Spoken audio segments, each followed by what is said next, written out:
เลิกยังไอ้เนี่ยมันได้ตอบด้วยเหรอเจ้ารอบนี้ไอ้นึกบ่จะได้ตอบบ่ใช่กะเจ้ามายังเถอะครับเจ้ายังก็นั่นกะแล้วนั่นมากะเถอะนะครับที่ก่อนว่าผมก็ไปรู้อ่ะมุงหนุ่ยเดี๋ยวเอามีจีบอลเข้าว่าดีกว่าพอไฟเนาะเจ้าโอควายสวัสดีเจ้าเจ้าสวัสดีเจ้าพี่ตองพี่ตองรอบนี้พี่ตองเอางงงูเนอะเจ้าอ๋อ เจ้าอืมเจ้าเจ้าหมดอ่ะงองูมาแม่แดง แม่แดงเจ้าโอ้พี่สารีหายไปไหนเดี๋ยวสามยอดแม่สวมสีร่มวัดแม่สมศรีรุ่มว่าเจ้าเป็นพี่น้อยกระดาษ ยอดพี่น้อยเจ้าพี่น้อยนะสารคามโมจะโทรมาเนอะเจ้าสวัสดีครับเจ้าให้เรียกตอบข้อง องูครับน้องโนเนาะ ตัวเรื่องงงู แสดงว่าหัวเต่าพี่น้อง คุณคนกำมลกวมือแก้วหัวเพ่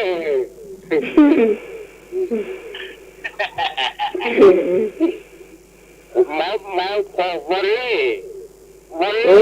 วันก็ดีพอตั้งก็ดีตั้งนั่นฟังก็ดีฟังวันเล่ก็ดีพอนั่นจำมาเตอร์เนาะครับ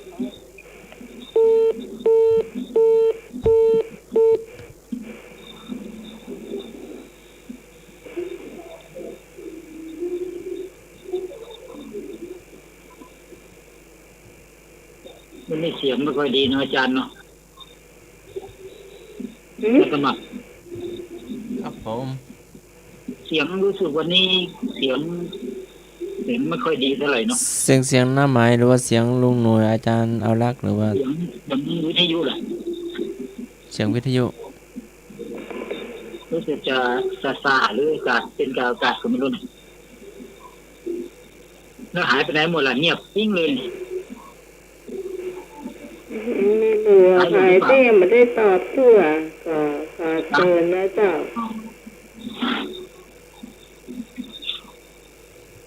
เฉลยยังเฉลย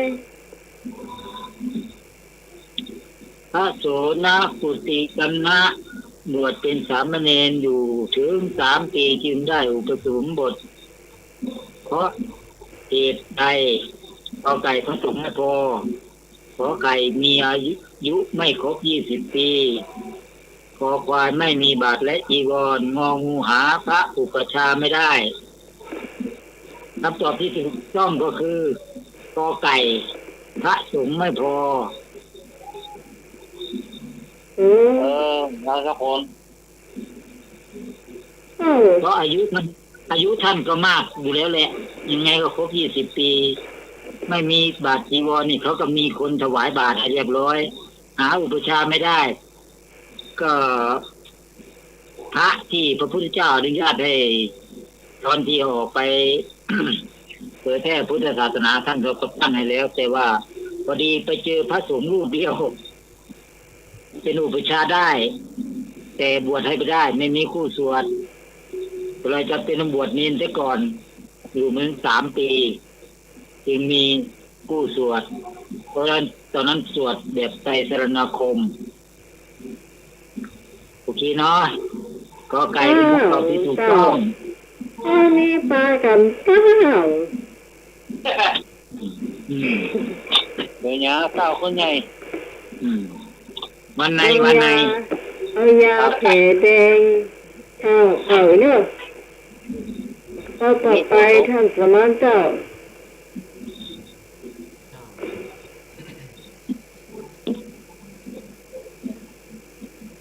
พระเจ้าศรีหนุเป็นพระมหากษัตริย์แห่งราชวงศ์สักยะท่านเป็นพระราชบิดาของพระเจ้าอะไร ตอบได้เลยเนาะตอบเองเนาะ สุโธธนะ สุเจ้าสุโธธนะ เจ้า เจ้าตอบมาได้เลย ตอบเองได้ พระ เนาะ บิดาของพระเจ้าสุโธธนะเจ้า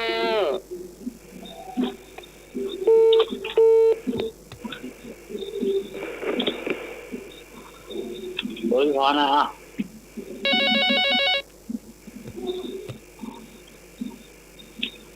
แก่ตัวให้แก่ตัวให้ได้เลย พระเจ้าสุโธธนะเจ้า จ้าพี่กรณ์ก็ตอบแบบที่น้องไหมตอบ แบบที่น้องพรตอบจ้า เจ้า เจ้าสุโธธนะจ้า เป็นพระราชบิดาของพระเจ้าสุโธธนะเนาะ เจ้า ตอบมาเลย เอามาเลยเนาะอันนี้บ่มีก็อันนี้ เลือก อันนี้ให้ตอบเองได้เนาะ ผิดคำตอบที่ถูกต้องคือ ไม่ผิด ปู่ของเจ้าชายสิทธัตถะ ปูก็ถูกแล้วไงปูก็ถูกแล้ว ปู่ของเจ้าชายสิทธัตถะ เป็น เนาะ ของเจ้าชายสิทธัตถะ แล้วพระเจ้าสุโธธนะนี่เป็น อย่างงง เป็นปู่นี่เป็นพ่อของพ่อเนาะพระอาจารย์ แล้วพ่อของพ่อเหรอ อาจารย์สมัครอย่าไปฟังอาจารย์นิพนธ์เดี๋ยวงง อาจารย์ธรรมะเป็นอุ้ยครับ เป็นอุ้ยก็ได้อ่ะเป็นอุ้ย แล้วพ่อของอุ้ยนี่ชื่ออย่าง อุ้ยเป็นมอนค่ะ เป็นมอนเนาะ เป็นมอนค่ะพวกเฉลยเถอะ ต่อจากพ่อหมอนก็เป็นพ่ออย่างมอนเนาะ ซุปเปอร์มอนนะค่ะ พ่อหมอน พ่อม ตึก อน ตึกแค่พ่อหมอนเนาะรวมมีต่อบ่พระเจ้าศรีหนุเป็นเป็นพระมหากษัตริย์แห่งราชวงศ์สักยะท่านเป็นพระราชบิดาของพระเจ้าสุโธธนะคือเป็นเป็นปู่เนาะพระพุทธเจ้าก็เป็นหลาน พระเจ้าสุโธธนะก็เป็นบิดาเนาะบิดาของเจ้าชายสิทธัตถะคำถามต่อไปนิมนต์พระอาจารย์ครับผมพระอาจารย์นิพนธ์ครับผม พระข้อ 3เนาะ ครับ พ ผ ระ ม สาวกที่เป็นต้นบัญญัติ ข้อห้ามดื่มสุราคือใครกอไก่พระนาคิตะขอไข่พระสาคตะคอควายพระอุปเสนะงองูพระอุทายี พระสาวกที่เป็นต้นบัญญัติก็ห้ามดื่มสุราคือใครกอไก่พระนาคิตะขอไข่พระสาคตะคอควายพระอุปเสนะงองูพระอุทายีเชิญ ข้อนี้บ เรา อกหู ได้ ใจ เล เลย ย ข้อนี้บอกหูใจเลยนะ พระอุทัยยีครับผม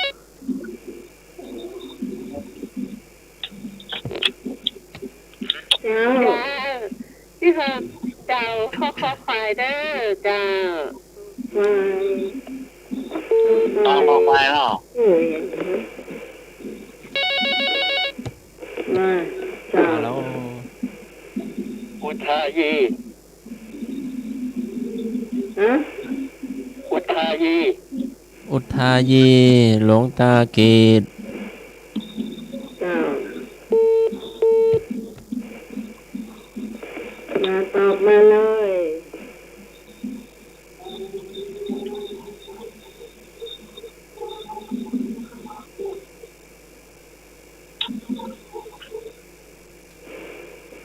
ท่านสมัคร เลยกอไก่อะ เอาข้อคนละครังเด้อ มีสายมาเนอะ ขอละครังอันสี่เอาดอเด็ก พี่กรณ์เอาข้อควายจ้า อ่า ขอควายเนาะพี่กรกำ จ้ะ ลัง พอไฟเนาะ อาจารย์สมากมันมาจากไหนข้อคอระฆังอะค่ะ ก็คอละครังวัดฝาหินนะ อ๋อ ขอทางดังดี สมัครเอาพ่อขอราคาวัดป่าหินก็จะเอา ขอ วัด ทาง ก้อนหิน อาจารย์สมัครครับ ครับผม แล้วไม้ตีระฆังมีหรือยังครับ เอาเชือกหย่อนลงมาครับเอาดึงเชือกเอา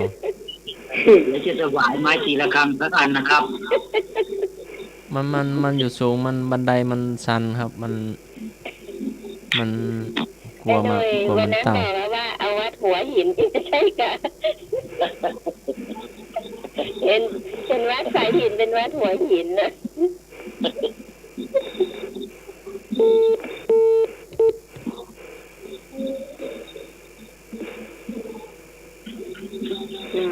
จะตอบแทน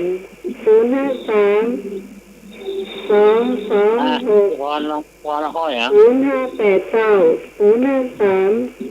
226 0589 นาหรือ วัน เปล่า นี้ แม่ ต้องเขาโดยนี้โดยเดียวนะครับ แม่พลอยแม่จ้อย วันนี้แม่พลอยหายไปไหน พลอยแม่จ้อย สาลี กันติ๊บแม่สม ไม่สมทบไม่ค่ะโอ้เมื่อวานรายการห้องมีก็ บ นะ วกเขียวโมวแดงก็บวกเขียวมาเรื่อยโมวแดงมาละ บัวแดงมาละจ้า ครับ ำแม่จันทาก็ฟังอยู่เด้อแต่ไม่ได้โทรมา ครับโอ้ขอบคุณครับ จ้า แม่จันทาที่หอมผ้าป่ามาเด้อ จ้า ครับ หอมผ้าป่ามาท่านแรกเนาะ จ้า ครั แม่ บผม แม่ก็ว่า ฟังอยู่เด้อแต่บ่กล้าบ่กล้าโทร หน้าไม้เปิ่นไม่ค่อยกล้าจ้าแม่จันติ๊กเนื้อจ้าแม่จันติ๊กตังเนื้อจ้าตังบ่อสร้างสันกำแพง ที่ ซอย8เนื้อจ้า สุรีบอสร้างวะ เอิ้นมาเตอ ทะ ร์ เล เนาะ นะจ้าพระสุรีเนาะ ครับบอสร้างวะ บ่อสร้างสันกำแพงเข้าสู่แปลงนะจ้า เอามาเตอร์เอิ้นมาเตอร์เนาะจะได้กำลังใจเนาะ กินหอมมะลา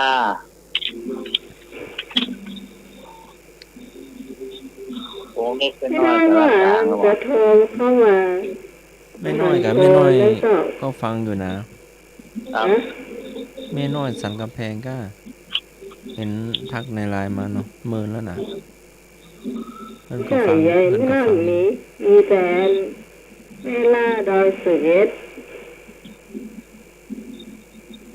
อืม มี เพิ่นทักในไลน์มา ไม่น้อย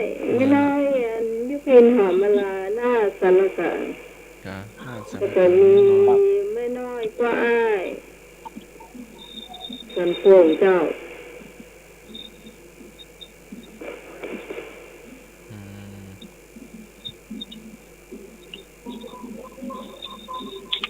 เฉลยยัง เฉลย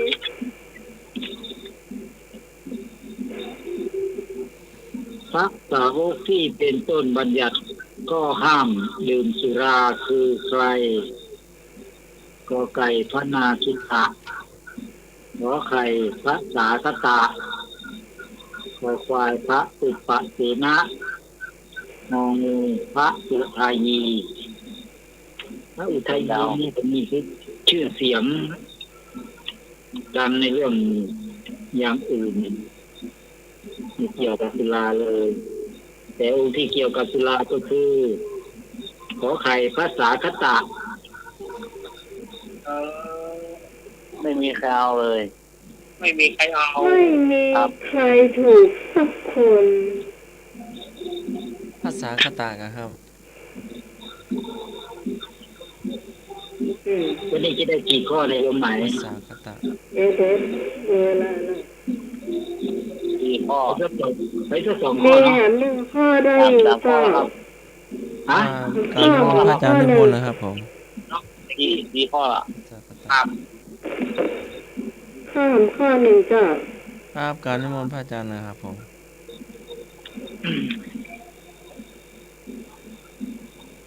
ข้อที่ห้าใครสำเร็จเป็นพระอรหันต์แต่ยังไม่ทันบวชก็ปรินิพพานกอไก่พระพาหิยะขอไข่พระอุปสินะกอควายพระพากุละงองูพระวังคีสะใครสำเร็จเป็นพระอรหันต์แต่ยังไม่ทันบวชก็ปรินิพพานกอไก่พระพาหิยะขอไข่พระอุปสินะกอควายพระพากุละงองูพระวังคีสะเนี่ยนะเอานะ อันนี้ผมเอากอไก่ครับผม เนี่ยกอไก่ ครับ กอไก่ วังจีสาเนี่ยเหมือนใส่แน่เลยเลยว่าพระพุทธเจ้าเนี่ยคน พี่คอนกอไก่จะเช้า คือว่ากอไก่เนาะ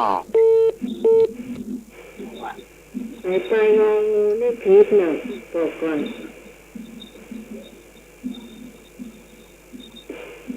รวมหน่วยตอบข้อไหนตัวงองูครับผมจะไปอู ผิ ดั ด ง แน่ ฮะจะไปอู ผิด ดัง แน่ การจะซิบมาต้องอู้ดังอ่ะเดี๋ยวเขาก็จะได้ยินพี่กอนได้กอไก่จ้ะ กองกอไก่เนาะ กองกอไก่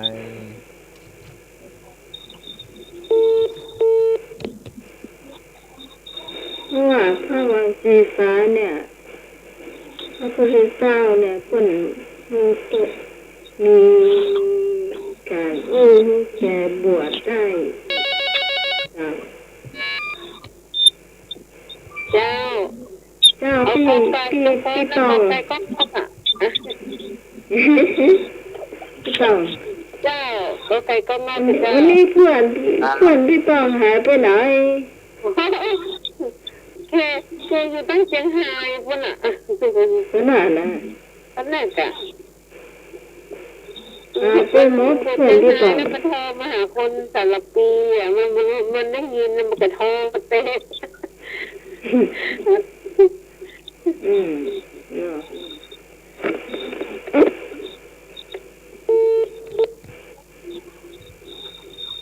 วันนี้ก็ไปที่สารีรับเดี๋ยวลำรู้นะว่ารายการเขามีน่ะ รับแล้วอ่ะ นะ ไม่รับแล้วอ่ะ บางทีก็ทำงานบางทีก็พักเนาะ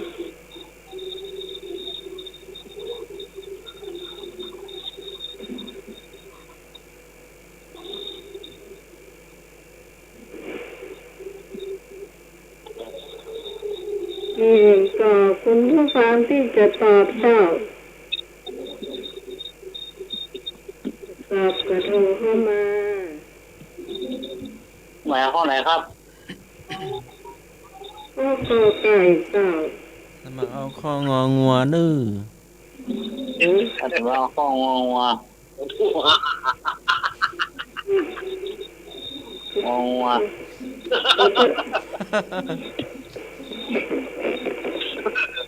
ต่อไปงอว่าก็จะ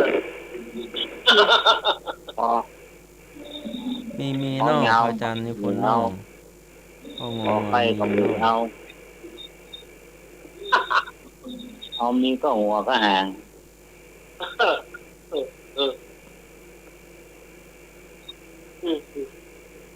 น้ำหมอกหัวก็หาแล้วก็ถูกแหน่ ครับ อืม ห่างนี่หูแง่ฮะ ที่ตะกี้คนละครั้งบ่มีไม้ตีเนาะ ครับเดี๋ยวจะเอาไปถวาย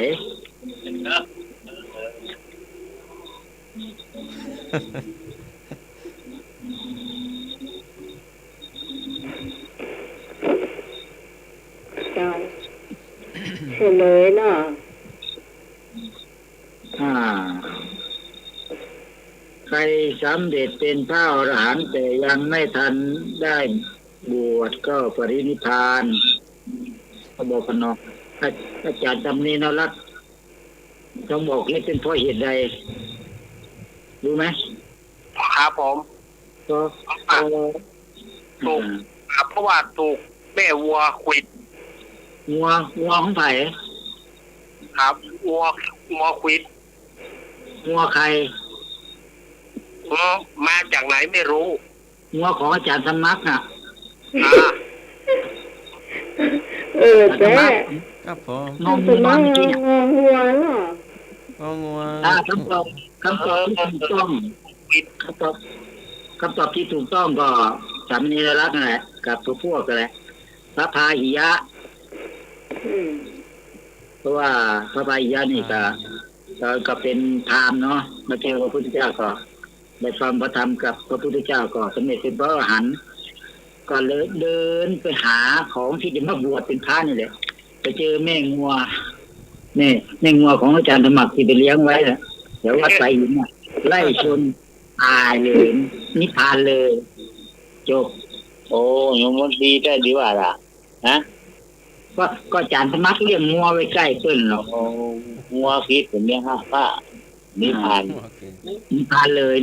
เลยไม่ได้บวชเลย โอ้ แต่ไม่ชื่อว่าเป็นพระอรหันต์นะ ชอบดีเนาะ ดี บุญอ่ะ นะอาจารย์ธรรมะก็ระวังด้วยงัว งัวนี่ขวิดหรือว่าเตะครับอาจารย์ มันผิดครับ ขวิดเลย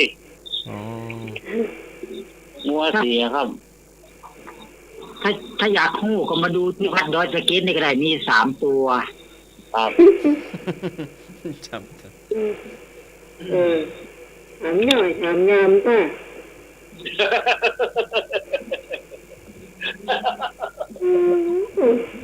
ถามหน่อยถามยามป่ะมาใครคุณผู้ฟังใจเนอะ พอแล้วเนาะข้อสุดท้ายเนาะ เอานี่ก็อุตส่าห์กันใจเราเจ้าเนาะธรรมะใครเครียด ไม่มีข้อที่6 ห้า เนาะ ข้อด้วยกันในเจ้าวันนี้เนาะต่อไปจะเป็นการเล่านิทานของสมณเณรเอารักกันโยนันนะเจ้าก็จะต่อด้วยวันนี้การทำอาหารเนอะวันนี้นะเจ้าวันนี้แม่บุญหายไปไหนอ่ะ แม่พูดหายทั้งวันนี้นะ แม่บุญเหมือนเรามีวันเสาร์เองค่ะ เดี๋ยวก่อนจะไปก่อนเนาะ เจ้า เดี๋ยวขออนุญาตสักนิดนึง ครับผม จงเตือนตนทุกวันจงหมั่นฝึก ให้ระลึกทุกวันหมั่นฝึกฝนว่าเกิดมาก็ต้องตายและวายชน บุญกุศลต้องรีบทำก่อนอำลา อยากได้ดีไม่ทำดีนั้นมีมาก ดีแต่อยากหากไม่ทำนะขำหนา อยากได้ดีก็ต้องทำนำชีวา ดีแต่ว่ารอแต่ดีไม่ดีเลย ขอกราบนมัสการกราบสวัสดีนมัสสามเณรรักและก็เจริญพรญาติโยมธรรมะคลายเครียดทุกท่านขอกราบนมัสการขอเจริญพร ครับผมการนมัสการพระอาจารย์นิพนธ์ที่เมตตา ได้ดี ครับ มาก ผม แม่เจ้าเจ้าสารนิพนธ์จ้ะจ้ะต่อไปนิมนต์สมณเณรเอารักเป็นโยนันจ้ะ ครับ มาถึงช่วงของนิทานเนาะ ก็วันนี้ก่อนนิทานอาตมาก็หันว่ามันค่อนข้างจะยาวแต่อาตมาจะแบ่งเป็น2 ภาคเนอะอาตมาจะแบ่งไว้วันพุธเกิงหนึ่งอาตมาจะเล่าคืนนี้เกิงหนึ่งเพราะว่าดูมันจะยาวอยู่เอาแบ่งคนเกิงเนาะกระดาญาติโยมวันนี้อาตมาภาพจะเอาชาดกนิทานชาดกนิทาน500 จาดขององค์สมเด็จพระสัมมาสัมพุทธเจ้ามาเล่าให้ฟังกระดาญาติโยมได้ฟังกันเนาะเหมือนไหนก็เอานิทานชาดกของ นิทานพื้นบ้านพ่องนี่นะอาตมาจะนำออกมาเล่ากับสถาญาติโยมวันนี้อาตมาจะเอาในเรื่องของติดผู้หัวดื้อเนี่ยชื่อเรื่องมันนะติดผู้หัวดื้อแต่ชื่อแท้ๆของเปิ้นก็คืออินทรสมาน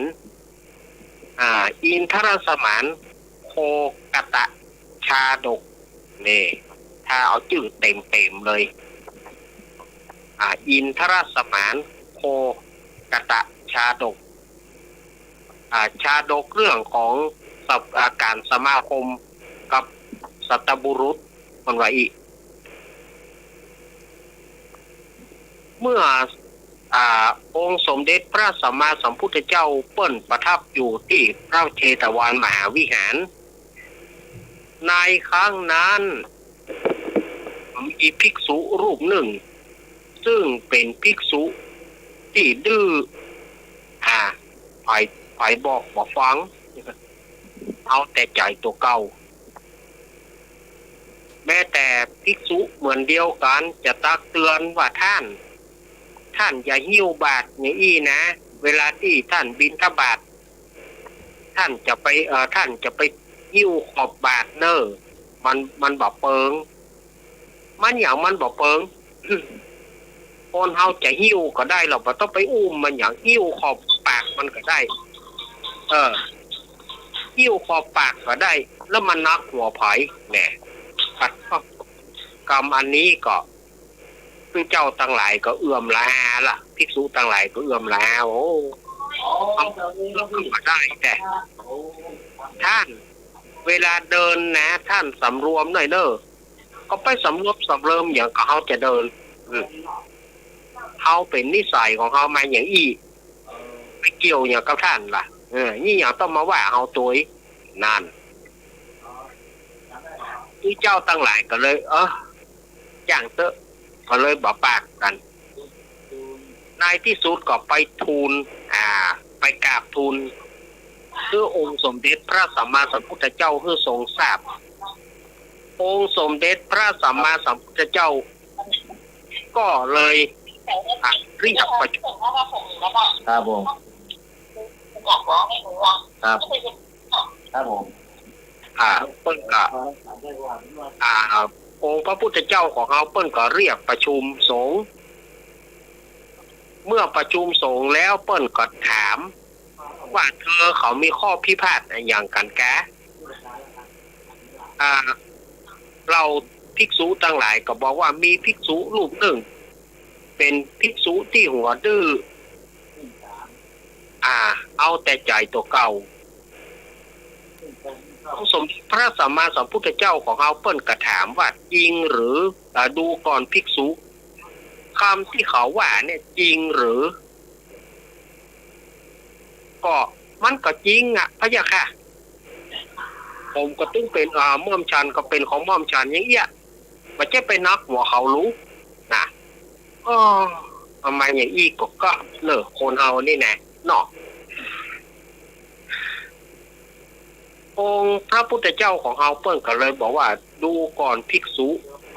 ยังเธอเป็นคนว่ายากอย่างอี้เธอบ่ใจจะเป็นคนดื้อจะเป็นคนว่ายากสอนยากเพียงจัดนี้เท่านั้นจัดก่อนเธอก็เคยดื้อเคยรั้นอาจารย์สอนบอกฟังในที่สุดเธอก็ต้องตายเพราะความดื้อของเธอนั่นแหละองค์สมเด็จพระสัมมาสัมพุทธเจ้าเปิ้นว่าแต่ภิกษุรูปนั้นก็อยากจะฮู้จัดก่อนของตัวเก่าก็เลยทูลขออาราธนาพระพุทธเจ้าพระพุทธเจ้าเปิ้นก็เลยได้เทศนาโปรดภิกษุรูปนั้นแล้วก็ตลอดจนถึงภิกษุทุกเจ้าทั้งหลายเอาง่ายๆเนาะศรัทธาญาติโยมเวลาฟังเป็นบาลีก็อาจจะยากว่าอันอย่างเป็นภิกษุก็คือตู้เจ้านั่นนะโปรดตู้เจ้ารูปนั้นแล้วก็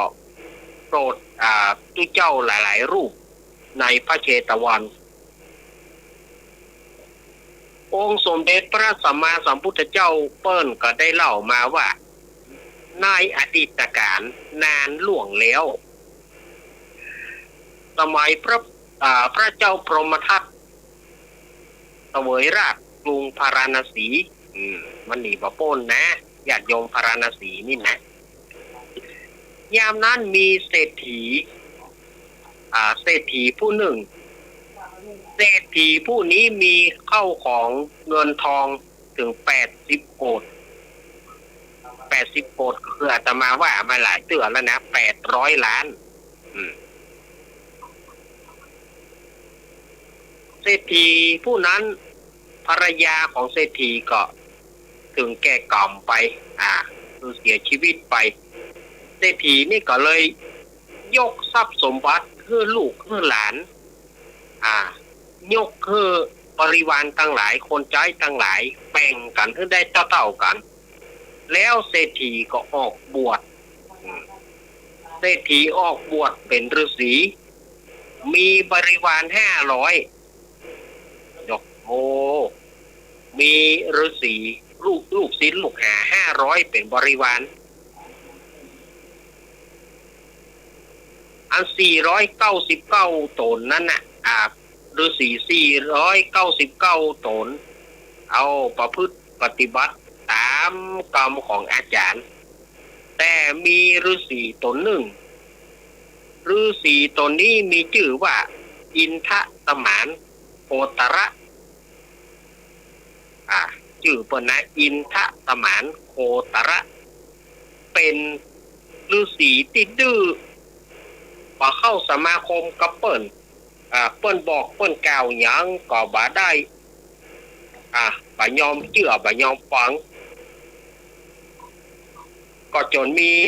จนพระฤาษีทั้งหลายรวมถึงอาจารย์ก็เอื้อมละอาก็เลยบอกว่าปล่อยเถอะบ่ถ้าไปยุ่งกับแกจะเป็นยังไงก็เป็นเรื่องของแกมีอยู่วันหนึ่งดาบทที่ชื่อว่าอินทสมานโคตระเนี่ยก็เข้าไปป่าเพื่อจะไปหาผลไม้อันนั้นที่ไปหาผลไม้ก็ไปปะใส่ลูกจ้างน้อยเป็นจ้างตัวผู้ลูกจ้างน้อยยืนพอศพแม่จ้างยืนพอซากศพแม่จ้างท่าทางก็ซึมเศร้าเนาะยืนห้องเพราะว่าเฝ้าศพแม่ฤาษีหรือว่าดาบทอินทสมานโคตระนี่ไปหันใส่ก็อินดูจ้างเจือกนี้ลูกจ้างเจือกนี้เอ็นดูเขาจะเอาไปเลี้ยงที่อาสมของเขาดีกว่าว่าแล้วก็จูงลูกจ้างป่าเนี่ยไปลูกน่าเอ็นดูเจ้าเนาะแม่เจ้าตายไปอยู่กับพ่อจะเลี้ยงเจ้าเป็นอย่างดีแล้วใส่ชื่อลูกจ้างน้อยเนี่ยว่าบุญทิ้งเนาะใส่ชื่อไว้นะว่าบุญทิ้งไปบุญทิ้งไปอยู่กับพ่อจะเลี้ยงเจ้าอย่างดีว่าแล้วก็เอาลูกจ้างน้อยบุญทิ้งเนี่ยมาเลี้ยงไว้ที่อาสมของตัวเก่าฤาษีทั้งหลายได้หันแล้วก็ห้ามว่าท่านลูกจ้างป่าจะไปเอามาเลี้ยงนะระวังนะภายหลังมันจะสร้างความเดือดร้อนนะบัดเดือดร้อนแหละเอามันมาเลี้ยงเลี้ยงตั้งแต่ตัวน้อยๆเขาถึงจะเลี้ยงไปบัดถ้ามาห้ามเขาถึงจะเลี้ยงไว้บุญทิ้งมันเป็นลูกกำพร้าเขาอินดูมันนี่สถานญาติโยมที่นี่ก็เรื่องก็ทราบถึงอาจารย์ฤาษีผู้เป็นอาจารย์พระฤาษีผู้เป็นอาจารย์ก็ถามว่าดาบทเอ๋ยเธอเอาลูกจ้างมาเลี้ยงแต่ครับอาจารย์ว่าปล่อยมันไปเหียในภายหน้าเมื่อมันใหญ่หน้ากาบานมานี่นะ มันเวลาที่มันตกมันมามันจะบอกหูเป็นเจ้าของมันจะฆ่าเจ้าของมันนะเธอปล่อยมันไปอย่าเธอผมบอกปล่อยคุณทิ้งมันฮักผม คุณทิ้งมันฮักผมมันเป็นลูกกำพร้าอาจารย์จะให้ผมเอามันไปขว้างที่ไหนเอามันไปปล่อยที่ไหนมันจะกินที่ไหนผมจะเอาเลี้ยงอาจารย์มาต้องมาห้ามผมแล้วก็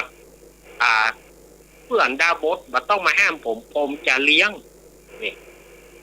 ไปว่าจะได้ก็บอกฟังจนพระอาจารย์ก็ต้องโปร่งละเอาเต้าวุ้ยกำไผ่กำมันบ้านอยู่มาแถมเจ้าบุญทิ้งนี่ก็ใหญ่มาใหญ่วันใหญ่คืนจากจ้างน้อยก็กลายเป็นจ้างรุ่นเป็นจ้างก๊อกนะบ้านเฮาเขาว่าจ้างก๊อกจากจ้างก๊อกก็ใหญ่เป็นจ้างหนุ่มโออินทสมานโคตระนี่ก็ฮักแต่เนอฮักบุญทิ้งนี่นะโอ้ไปไหนลูกหลังลูกลูกหลังอยู่ตลอดเวลาฮักห่วงเอาผลไม้หลากไม้ป้อนเอาอ้อยป้อนเอากล้วยป้อน คุณทิ้งเฮ้ยพ่อจะบ่มีทางที่จะละเจ้าไปไหนจนตายจะอยู่ด้วยกันจนตายไปข้างหนึ่งนี่หรอในความฮักนะ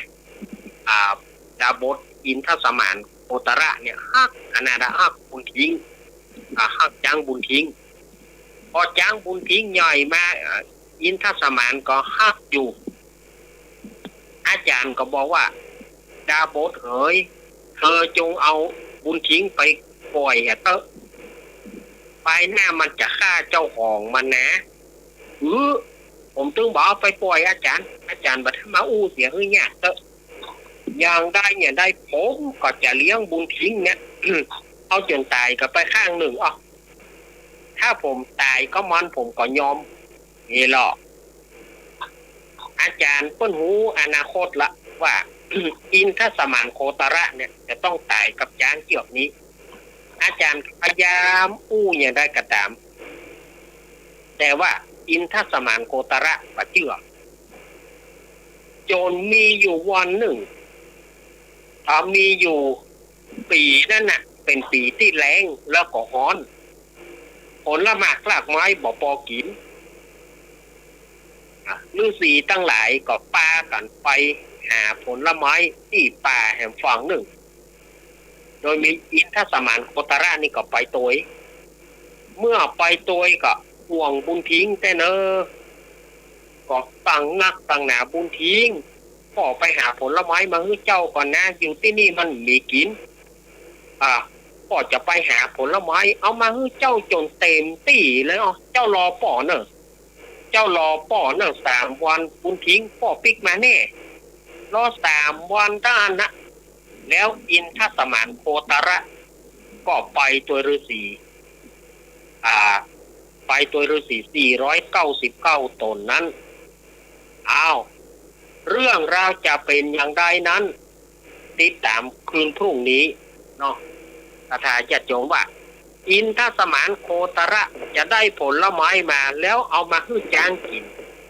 จ้างจะมีอาการดีใจหรือว่าจะฆ่าเจ้ามันตามที่อาจารย์ทำนายไว้พรุ่งนี้ก็ฟังกันต่อเนาะวันนี้โอ้เสียดายละอีกนึงเนาะตอนต่อไปในคืนพรุ่งนี้เนาะอย่างนี้จ้ะครับพี่อลีพี่สาวอลีเปิ้นรับแล้วเนอะพวกไปอุตรดิตถ์เปิ้นฟังอยู่แม่เปิ้นไปตามเตียนพระเจ้าวันนั้นเต้าว่ะเปิ้นจะไปอุตรดิตถ์ที่ยุพินหอมลาเปิ้นฟังอยู่เนอะกี่เปิ้นโทรมาละเล่นนางอ้อมเลยเนี่ยกิจกรรมเปิ้นโทรมาเล่นนางอ้อมก็ไม่ได้ยินเสียงเปิ้น2 ปีแล้วทำเสียงไม่อยู่อันที่น้อยนะ ครับ เตียวถึงได้ปากัน นี่ท่อ100%แน่ใจเกิน100อ๋อเจ้าต่อไปเจ้าเขาจะโหติพรพร้อมแล้วเข้ามาเนอะ ครับพรเนอ ทำกับข้าวไม่บุญเห็นลืมนี่ไม่บุญอ่ะไม่ได้ยินเสียงเลยนะครับไม่บุญชอบลืม ไม่ วัน มูล เสา ให้ ร์ ลืมมากะเล่าวันเสาร์ลืมมากะ เจ้า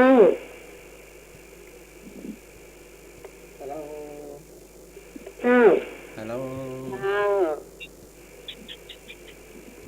เจ้าชัดเจนน้อยพร เจ้าต้องหมาย เจ้า จ้าวันนี้เนี่ยจะทำมิตรจะที่นะเจ้า มีกะทิ เจ้า โอ้ไอ้หนูไทยชอบขนาดนี้ ว่องหมอคืออันยังก็เหมาะ ไม่ ละ สังกะสีนะเนาะ จ้าเครื่องปรุงนะจ้าต้องหมายตอนแรกจะเอาอย่างเดียวไม่เห็นเส้นหมี่ขาวนั่นเนาะเส้นหมี่ขาว เจ้า เส้นหมี่มีทำหมี่กะทิดีกว่าเนี่ยเจ้า เจ้า มีกะทิเนาะมีเครื่องปรุงก็มีกะทิเจ้า แล้วก็มีหมูบดนะเจ้า เจ้า แล้วก็มีเต้าเจี้ยวเนาะมีหอมแดงสับหน่อยเจ้าจะมีน้ำตาลเอาไว้ปรุงเนาะจะแล้วก็มีเส้นหมี่ขาวเนาะจะแล้วก็วิธีทำเนาะเอาน้ำปรุงมันก่อนนะเจ้าปรุงมันน้ำปรุงก็คือตั้งกระทะเนาะใส่กะทิ เจ้า ใส่ในกะทิลงไปสักถ้วยหนึ่งเจ้าจะแล้วก็พอกะทิขึ้นมาเจ้าก็เอาหมูบดเข้าลงแล้วเจ้าจะหมูบดลงไปแล้วพอกะว่าหมูบดขึ้นมาแล้วก็อย่างก็ใกล้จะนี่ก็เอาเต้าเจี้ยวลงไปสัก2 ช้อนโต๊ะจ้าเคี่ยวลงไปยับตึงเอาหอมแดงเนาะ เจ้า ลงไปเลยจับลงใส่ไปตรงแล้วชิมแล้วก็เอาปรุงรสด้วย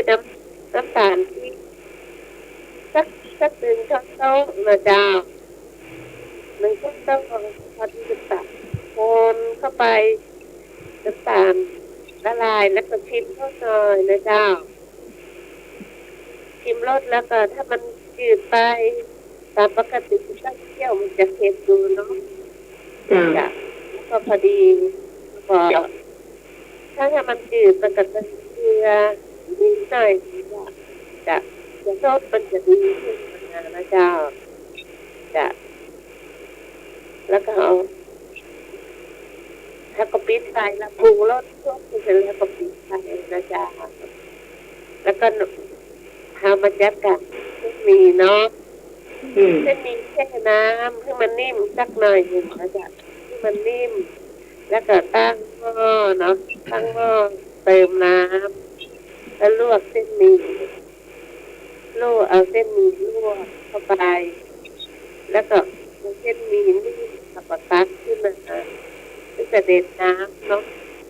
แล้วก็เอาใส่จานแล้วก็เวลาจะกินแล้วก็ใส่ตักในถ้วยหรือจานก็ได้จ้ะ เจ้า ตักเป็นถ้วยและน้ำที่เราปรุงแล้วราดลงไปถ้ากินกับมีผักกุ้ยอย่างก็ผักกุ้ยช่ายแน่นอนเลยเนาะของแป้มนะจ๊ะจะกับน้ำหัดตักเป็นเส้นของแป้งหัดตัดความยาวประมาณ1-2 นิ้วเนี่ยนะ เลี้ยงจะมีช่วงงอกโดยจะได้ค่ะแล้วก็มีสิ่งที่ขาดได้ก็คือตัวปลีนี้ประสาทเป็นท่อนน้อยๆน่าจะเอาไปเส้นมันก็ได้จะเอามาเรียนเนาะเวลาก็แล้วก็รับเครื่องเคียงเนี่ยอย่างนี่แหละจะอันนี้ก็เสร็จละได้กินแล้วนะจ๊ะจ้ะอันนี้เพื่อน้องไหวจานเนาะ อันนี้ ดี ตะวาเนาะตะวาไปงานบุญคือเททองหล่อเจ้าแม่สามอาทิตย์รับสักยังหลวงที่พรจะเอาบุญฝากที่ข้างจ้ะแต่ว่าออกลงทางด้วยข้าวต้มกะทิเนาะจ้ะต้มมันโอ้โหน้องไหน ฮะ จะได้หมดนะคนที่รักใส่มาแบบเป็นมหาชนเลยแหละไม่ใช่จักเล็กจักน้อยเนาะเต็มหนึ่งนะเต็มเทียบเลยสงครามไม่ม่วนขนาดน่ะโดยสงครามนะกินเป็นแบงวันไหวถ้าเปิดไล่เจตำเต้นเนาะตำเต้นด้วยแล้วเขากินแล้วเขาก็ใส่กระเป๋ากันมาบ้านกันนะจ๊ะ อืม ม่วนแล้ววันนี้ตอนแรกว่ากา3 วันทองจะแข่งตัวเนาะพอดีเจ้าในศาลาตอนเจ้าในศาลาไปดูทองแข่งตัวพอดีชอบและครูบาอินทร์เนาะบอกประกาศเลยทุกคนมาเลยมาเหตุเจ้าแม่เนี่ยเข้าวัดได้เลยเนาะประมาณ3 โมงเลยก็จะเข้าวัด4 โมงหมูของนะเนี่ยทุกอย่างทุกก็พี่แหวกองสบัดใจครับของท่านทะเลาะซ้อนตึงมา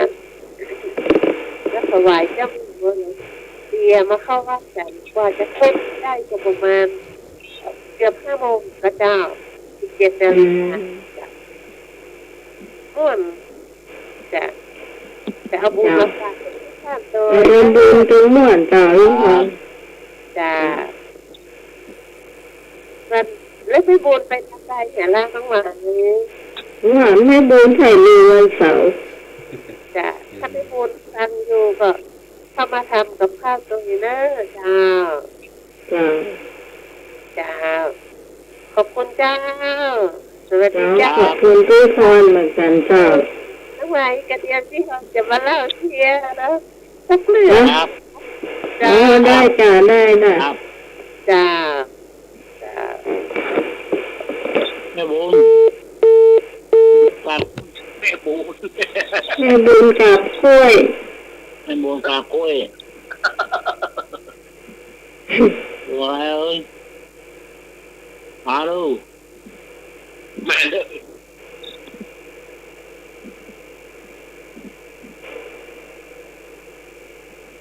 ให้น้ำกระตื่นนี่นั่นมาแล้ว ฮัลโหล ฮัลโหล เจ้า เจ้า น้องไหมเจ้าพี่น้อยเนอะน้องไหม โอ้พี่น้อย เจ้า ครับ ว่าแล้ว น้องไหมแต่เป็นพี่น้อยมากพี่น้อยกับข้าเอาตามเป็นพระเจ้าพี่น้องไหม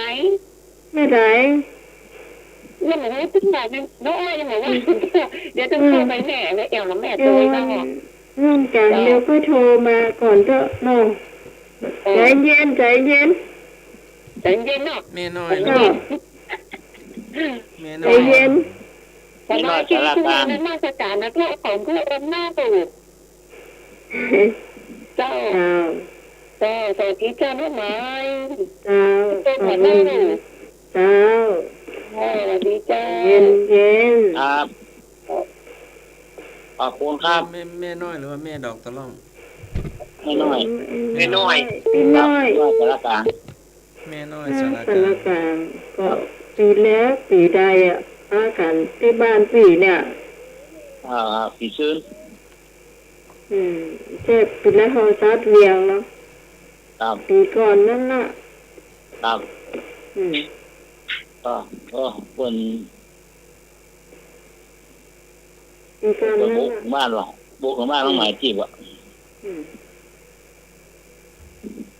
ลูกสาวเพิ่งส่งเนาะ ครับครับ เอาโก้ข้าหัวได้วันนั้นนะครับพี่น้อยนะสารกลางบอกว่าวันยังบอกเขาไม่น้อยก็อ้ายหยิบท้องเราไปบอกว่าไม่น้อยก็อ้ายบอกว่าตัวยังบอกเขาพี่น้อยนะสารกลางน่ะน้อยต่อน้อยถามหากันว่า เออ ถ้าเพิ่นเคยเจอกันที่บ้านปีหรอ แต่ เคยเจอกันเจ้า เจอหรอนั่นละ เจ้าเคยเจอกัน ครับ ถ้าคนเคยทำบุญร่วมกันนี่ก็จะป้ากันอยู่เนาะ ครับแต่แล้วได้เป็นพี่เป็นน้องหรอเป็นญาติทำเป็นไงล่ะรายการรายกินหรอแล้วป้ากันหรอพ่อหมายมันดีไม่ป้างานพ่อพ่อ นี่ พ่อหมายมันดีมันป้ากันนะโอ้มากินข้าวด้วยกันนี่มันมีอ่ะ มัน นี่ เนี่ย นะเนาะ ครับนับป้ากันเดี๋ยวก็มันกูมันมีที่ไหนที่เบาหัวอ่ะ เจ้าเอานี้ก็ซ้ำไก่เนอะเอานี้ก็ซ้ำตำบลยางคามบวดุก โอ้นี่ บ้าน ตอน ยาง นั้น คามตำบลยางคาม พ่อมันนี่คุณพ่อมันนี่คุณแม่สีพันธุ์ แม่อัน ตาดู เน้น จ้ะ สามเณรน้องรักมีทางอยู่ค่ะ เอา ฮะ อย่างก็ปี รู้จักเพิ่นอยู่ค่ะ หูจักอยู่ปอมานิด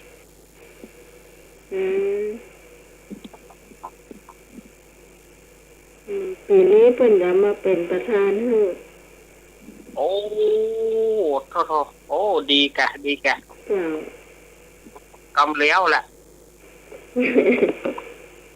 ปอมานิดแม่สีพันอิตาดู เจ้า เพิ่นจะมาเป็นประธานในการทอดผ้าป่า เจ้า ดีกะ โอ้โชคดีเนาะบุญ พอ เนาะ ดี บุญ พ กั อบ ดีพอดีก็เปิดรู้สึกว่าจะบ่มองเท่าไรแล้วก็เพิ่นก็ตอบภาพเนาะ ครับโอ้ อัน บุญ ก็จะเป็นบุญของเฮาอ่ะ บุญต่อบุญ เป็นบุญแต่ บุญใช่เนาะ ครับ ข่าว ถ้า ดี ลูกเปิ้นก็บริหารปีนะครับ นี่ก็บ่เคยเจอเปิ้นอย่า ครับ แม่ละเคยเจอกัน เคยเจอเจ้า เพราะว่าส่วนมากนี่แกจะตัวขึ้นสีขาวปุ่น ครับ เจ้า ปอมานิด วันนี้เปิ้นก็ตามมาช่วยเนาะเพราะว่าเปิ้นก็ถามว่าเสี่ยงไปนักก็พี่ก็ว่าเสี่ยงไปนักเพราะว่าทางเฮานี่สตางค์หมดละเสี่ยงมื้อหนึงจ้าก็เลยจะมาช่วยในกรรมเนาะ โยม แต่ได้นักได้น้อยนี่หรือว่าเตื้อ บุญ เนาะ โอ้มา เป็น มี เนี้ย ป้า ได้นัก เนี่ย ได้น้อยนี่ เออ ก็เป็น แก เนี้ มานิดบอกกันนะ จ้า แล้ว มันบัดได้ทำบุญร่วมกันมา ครับเน่น มันจะบัดได้มานั่งเป็นเหมือน อันเนี้ยมันเป็นเนื้อนาบุญที่ได้เคยร่วมกันมา ครับผม อยู่ๆเปิ้นก็มาขอเปิ้นบอกว่ามาขอเป็นแบบขอเป็นประธานนะจ้า แล้วที่ไหนไปที่ไหนไปให้บดียังไม่มีไฟขอ เน่นครับเน่น แต่ที่ยังไม่มีไฟทับอาสาที่ว่าจะเป็นประธานเนี่ย ดีที่กับปากหม้อไอ้เจ้าที่ปากหม้อเพิ่นสละ คนเป็นประธาน ยามาประธานให้เราโอ้ เจ้า ก็ คนจะฮักเลยเจ้า ก็ดีขนาดกันเนาะ ครับขอบคุณมากๆครับ โอ้เป็นเกียรติ ต้อง มาก ขอ ใส่ บ เกี คุ ยร ณ ติ เพราะว่าอาจารย์เขาก็ทักไปแล้วว่าแถมแม่นคนนี้แล้วก็ถ้าพิมพ์ชื่อขึ้นมาก็บ่รู้จักเปิดอาจารย์ก็บ่รู้จักนะ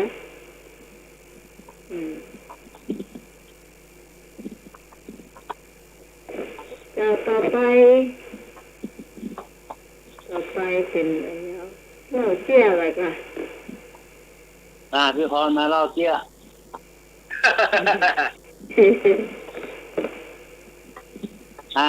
ฟังเกี้ยปลาเศร้าเหมือนไง เนาะโอ้มาแล้ว เจ้า เจ้าไส้หัว เจ้านี้วันนี้พี่พรจะมาเล่าเสี้ยนะเจ้า ในเรื่องผัวตำเสี้ยเจ้ามีวิเชียนคนหนึ่งนะเจ้าจะแต่งงานก็ได้ไปจับผัวที่มันตัวน้อยเป็นเสี้ยเป็นตำเสี้ยมากก็เจ้าไปเปิดโอปนใจแล้วเหลือละ ได้อยู่พอประมาณก็มีลูกด้วยกันเนาะมีลูกเป็นกันคนหนึ่งเกิดออกมาซ้ำด้วยตัวพี่ตามเกิดพ่อเป็นมากเอ้ายุ่งแต่ งานกันเวลาที่ท่านผู้คืนเนาะแต่เอาบางอยู่มากไปเที่ยวก็อุ้มลูกไปแต่พี่ท่านไปอุ้มกับเรียกว่าลูกว่านับอุ้มไปเยี่ยมเห็นว่าอุ้มพ่อมันไปเนี่ยอ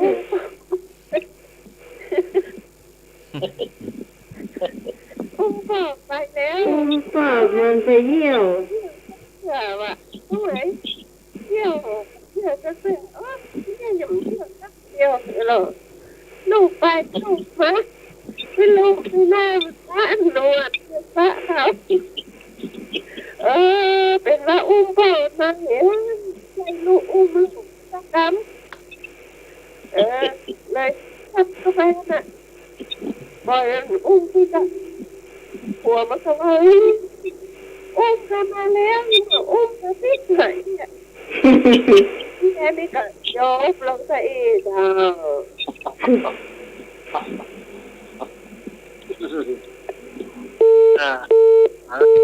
า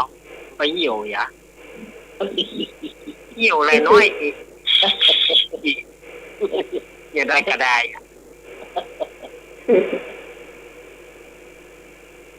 ก่อนก็มีงานตลาดอุ้มไปเหี่ยวหลังลูกเหี่ยวก็คืนนะเพิ่นหัวร้อนเนี่ยเหี่ยวใส่ที่นอนมันมีหูช่องอยู่เนาะก็เพิ่นมักจะเอาตีนเนี่ยมาเตอะเอาตีนละอ่อนหนักเนาะแม่นละอ่อนนั่นเหี่ยวยา บางทีนั่นล่ะ เจ้าไม่ใช่เหี่ยวใส่หลังตีนนะคือเหี่ยวใส่ลงช่องพวก นั่งบางทีนั่นล่ะ นั่งหลังตีนนั่นนะเจ้ามาเถอะ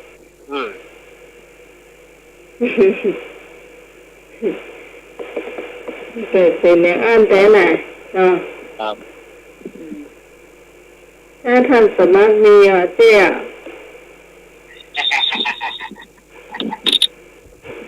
า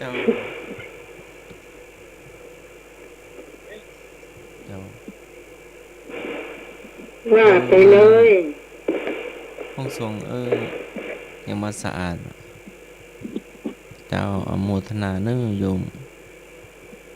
ครูบาอาจารย์ก็ห้องทรงสะอาดเจ้า จบเนาะ เยี่ ถ้าย มี ม ญาติโยมหรือว่าครูบาอาจารย์ก็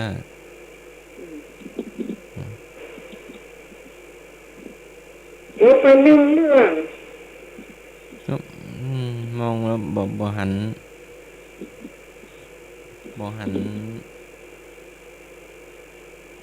เป็นพื้นสะอาดอะเนาะ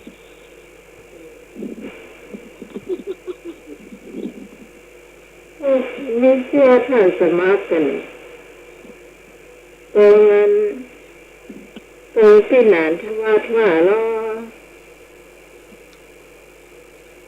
กำลังว่าจะกินน้ำจบแล้ว เจ้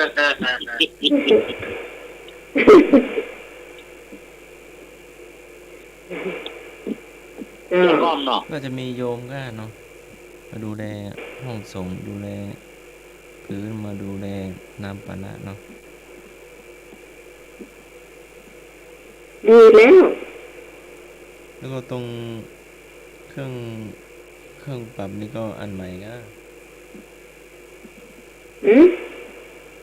หันฝุ่นเกาะน้อยเดียวน่ะ อาจารย์อาจจะมาเปลี่ยนใหม่ก็เนาะใหม่ๆอยู่นะ ไม่กล้า เครื่องมิก แง่ ซ์ ก็ ไม่กล้าไม่ เห็นใหม่ๆอยู่นะ อืม ฝุ่นยังบ่กล้าขอกันนะมองไปยังใหม่ๆอยู่ ยังไม่เสียงชัดเจนชัดดีอ่ะ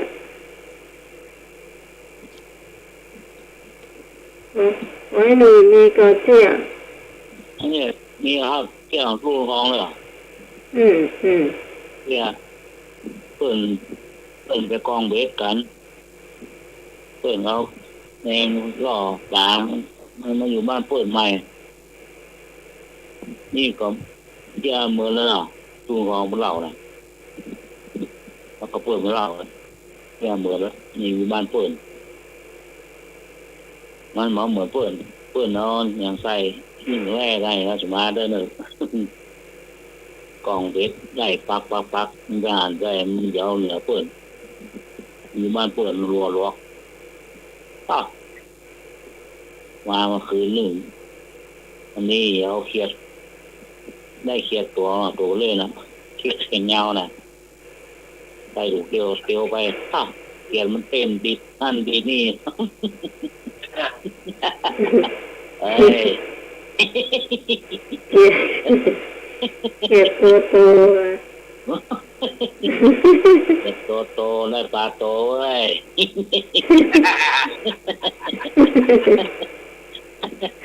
พวกมึงตัวเล็กได้ตัวเล็กเว้ยปวดหูเขียดใส่กับเกียวเขียดมันเต็มอยู่เต็มอย่าง3,000แล้วนี่เอ้ย อยู่เฉยๆเว้ย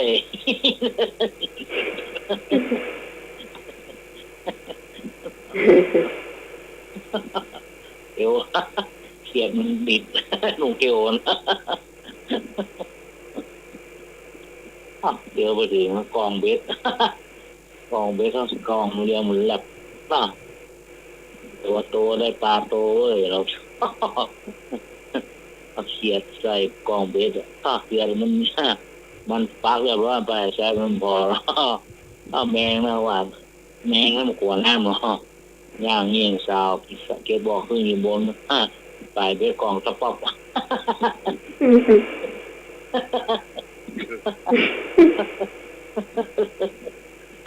โอ้เจ้าวัดตัวโตเลยปลาโตนี่เว้ยอย่างนี้พอก็เกียบยอมวนกองมาไปเวทต๊อกมันทรยศกูนี่เว้ย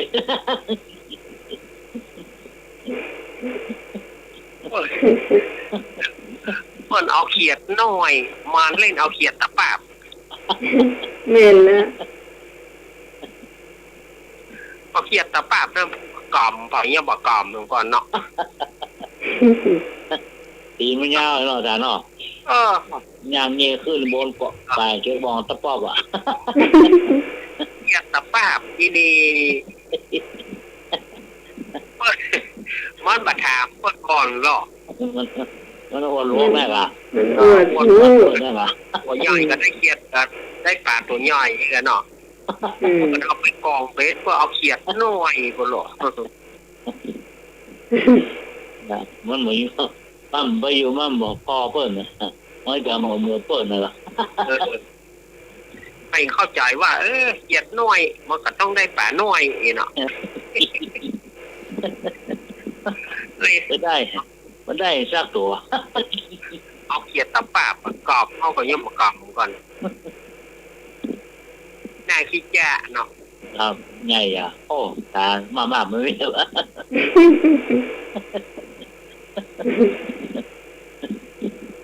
แข้งขามันยาวอย่างพวกโคอย่างยิงคือมีวนอ่ะปลายเพชรตะปอบว่ะเนี่ยหายมันทรยศนี่ว่า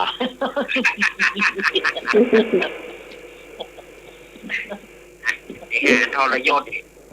เสียทรยศมันนะ ตัวเอาเลือกเอาตัวที่บาดใจเปล่า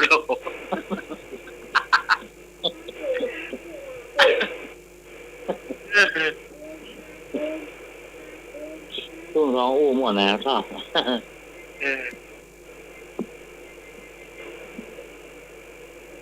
ใส่ถุงเตียวไปอันเขียนมันเต้นหงเ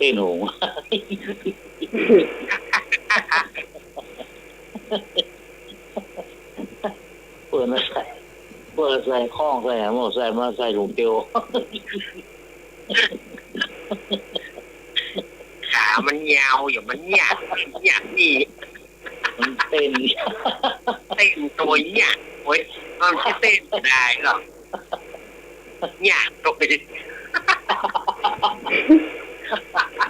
จานสมาร์ท เจ้า เข้าใจก็ รู้จัก เข้า หยา ใจ บ ก็ เข้าใจว่าจะได้ มันหยาบ ใส่ใจหนูอู้เนี่ย คำว่าหยัง หยาบ ญาติมาดึงหนังวัวก็ญาติกันดึงกัน เอาหมายแปลกูขึ้น แปลนึกเกิน คุณดูเสียหนึ่งเจ้าลอยเส้นสมองของหูเอา อะไรเป็นหยาบ อะไรเป็นหยาบ ญาติโกโหติกา แล้วกูเขาตอกละ พยาธิใบไม้ใบตับบ่ จะไปทำไมตรงโน้นจะไปคิดอะไรไกลถึงขนาดโน้น ใส่เบสอะใส่เบสอะตั้งเบสเดี๋ยวเนาะ แจ็คอะไรหยาบเลยนะ เนี่ย เป็นเอา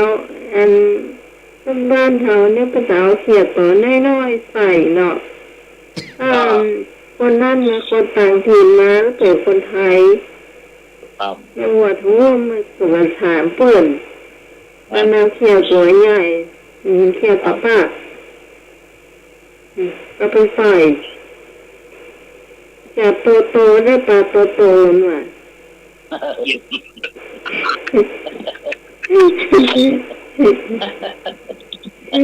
เสียดหน้าหมาลงน้ำประกำมันเอาขึ้นโยกันเบสเถีย หนาวอย่าโต้ มันโมโหน้ อยู่เรียกว่าห้องนะ ขึ้นหรอ ำ สาวขึ้นกังเบส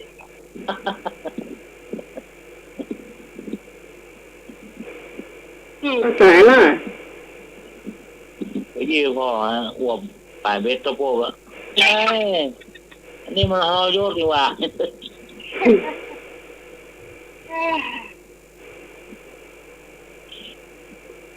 เพราะยิบจ้ะ อ่า นี่ท่านสมัครบ่เข้าใจนะ นะ ต้องเขาให้หัวท่านสมัคร ปลาบ่กินเบ็ดกะ แล้วจะกินได้ไงผมอันเด็ดเทียบก็มาใส่อ่ะมันเป็นในอันเทียบป้าไปย่า เกียรตะปา เทียบมันก็ไปยองการเด็ดโดนกว่า เกียรตะปาบหรือว่าถ้าทางอีสานเขาเรียกว่าปาดแต่ท่านอาจารย์สมัคร เกียรตะ เขาเรีย ปาก ว่าปาดนั่นแหละ เกียรตะปาด เกียรตุกจิตจังนี้น่ะเกียรขายาวๆน่ะ ครับผมเกียร เอ ตะปาด อนั่นแหละเอาไปทำเหยื่อเบ็ดอ่ะ อืม มันก็วิทย์ไปก็บนการเบ็ดเหี่ยกะ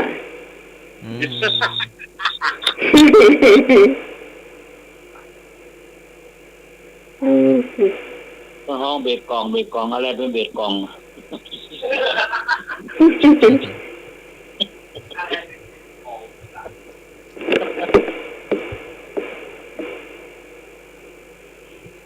เบ็ดก่อน เบ็ดกล่องอ่ะถ้าเป็นน้อยๆพอเป็นมากเนี่ย อืม ไล่เสียบอ่ะ มันเองเนาะ เอง ไล่ปักมาเนาะ ครับ ปักเบ็ดไม่พอกระใส่ตัวยไล่พลิกมาทีก็มันก็กินเลยนะครับ แต่ละเจ้าเพิ่นหมายไว้หลอกหมายของมันเนี่ยค่ะเราห้ามโยกมันเด้อเนี่ยบางคนมันรักของเพื่อนอ่ะ อืม คนมันรักนกเบ็ดกองเพื่อนเนี่ย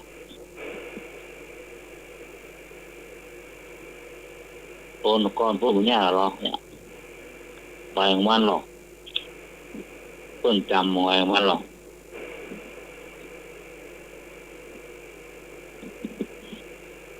ต่อไปเขาต่อไปอะไรอ้อเนาะ อย่าอ้อแล้วกัน อืม 5 ทุ่มกว่า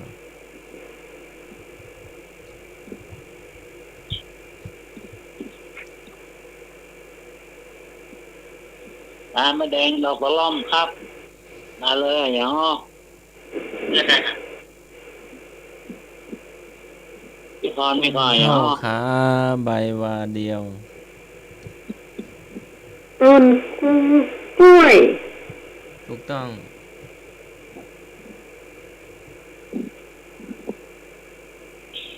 อย่างอ้อฆ่าเอาลูกฆ่าแม่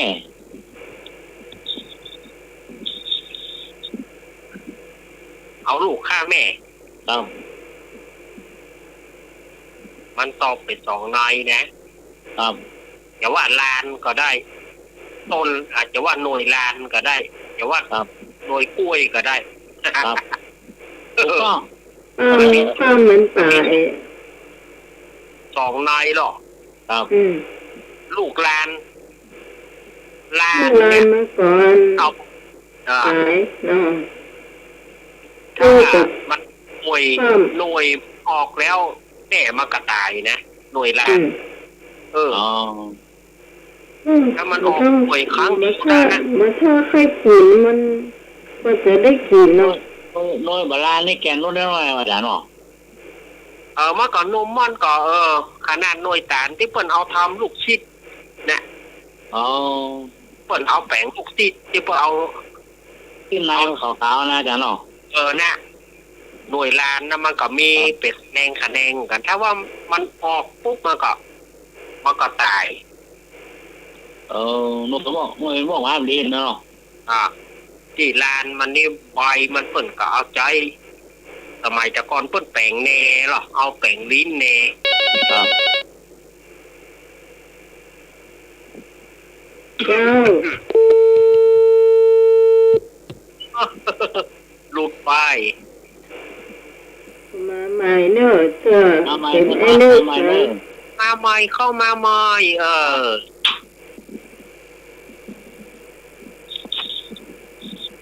ไอ้เลิกมียุดก็ถามมาได้เนอะไอ้เลิกเนอะ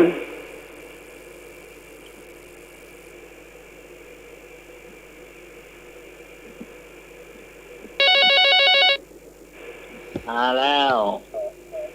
สวัสดีครับ เจ้า ขอถามอะไรสักข้อนะครับ ได้เลย ชอช้างนำหน้ารอเรือตามหลังคืออย่างครับ มี3 คำชอช้างนำหน้ารอเรือตามหลัง ราชรถ มาจ้าครับมันเป็นบอกไปเป็นแมลง ทอชอช้างนำหน้า ครับ เป็นมันเลย รอเรือตามหลัง มี3 คช้างช้างช้าง ำเจ้าเย็นมันเป็นแมลง แมลงตัวใหญ่ แม ก ล ว่าง ตัวจิ๋วตัวน้อย แมงวี อาจารย์ แมงจร อาจารย์ครับ กินได้เหรอนึก ขินได้กัดตากา แมงอีนิ้ว อาจารย์ต้นน้ำหัวมันจะหอมเนื้อ มันกินได้ ฮะ น้ำหัว โอ้มิน อาจารย์มิ้น เพิงหางเพิง อาจารย์ มันตัวน้อยกับบินได้ก็อ้าย ตัวน้อยเป็นได้ มันชอบน้ำหวานหรือว่ามันชอบน้ำเน่า อืม มันอยู่ขี้ดินอ่ะอยู่ขี้ดิน อยู่ขี้ บ ดิ อก น เลยอยู่ขี้ดิน มันชอบน้ำหวานเนาะ ชอช้างนำหน้ารอเรือตามหลัง มัน ขี้เบา เขาชอบน้ำหวาน อาจาร เนาะ ย์เย็น แมงนี่ชอบน้ำหวานเนาะ อืม ชอบน้ำหวานหรือว่าชอบตอมเกสร อยู่ในดีนะนึก ชอบเอาน้ำหวานมากิน ชอบเอาน้ำหวานมากิน น้ำหวาน ไม่ฮะ หมดส้ม บอกว่าเยี่ยมเตี้ยนี่มันจ้างกับผมนะ เดี๋ยวก็ มันจะติดผมเขา มันจะจิกผมเฮา มันจะ ติ ติ ด ด ผ ผม ม เอา มันจะ เม จิกผม เมเมหาเดี๋ยวก่อนเมหาเดี๋ยวก่อน แมงผมงอก อาจารย์เลย ไม่ใช่เมนั่นมันติดผมนี่ดีดีแต่เหนือเมนะถ้าออกหนัก มัน นะ ติดผม เมฮะ แมงขี้สูด อาจารย์เลย แมงต่อ อาจา แม รย์ งเพิง อาจาร ไม่ ย์ ใช่ไม่ใช่ แต่คุณเดียว เม กันนะ ฮะ แต่ ตะวัน คุณกับเพิ่มนะแต่คุณเดียวกั มันอยู่ในหมู่ไม้พุ่น เดียวกัน มันอยู่ในหมู่ไม้เนาะ จุ่มพวกมันชอบอยู่เนี้ย หางมันเป็นแผ่นเป็นแผ่นก่อน อาจารย์ ไม่เมา ไม่ อา ใช่ จารย์เลย ไม่ใช่หน่อย มันบินได้ก็อ้าย เมตัวนี้ฝั่งนี้ แม่งขี้ตังหนีนะบ้านเขาวันขี้ตังหนีถ้าตางว่าท่าน ก็ เรา แมงนี่เมนไม่ได้หรอก ถ้าตางว่าท่านเราลง พันนรงค์ ฉันนะลง โอ้ พันนรงค์ ฉัน ชัน บ้านเขาว่าขี้ตังหนี ครับ ที่ไม่ แต่ ติด มัน ผ ติ ม ดผมดีแต่เนาะ โอ้ มีน้ำหัวตัวนะน้ำหัวเพื่อนเป็นยาลูก อ๋อ มันมีธาตุทั้งสี่ดินน้ำลมไฟเนื้อหมด อ่าน โอ้โหครับมหายากมหายาก ครับ ไม่เดียวมัน ก็มี มี มีแล้วครับอยู่ ไม่ เนาะ มีเฮ้ยแต่ก่อน มีละ ที่ผมอยู่วัดมาอยู่ที่กำแพงอยู่กำแพงวัดต่อปืนกำแพงก็ ก็เขาย้ายบ้านไปไหนแล้วอ้าย ไปย้ ย้ายไปไหนไปอยู่ที่ห้ากา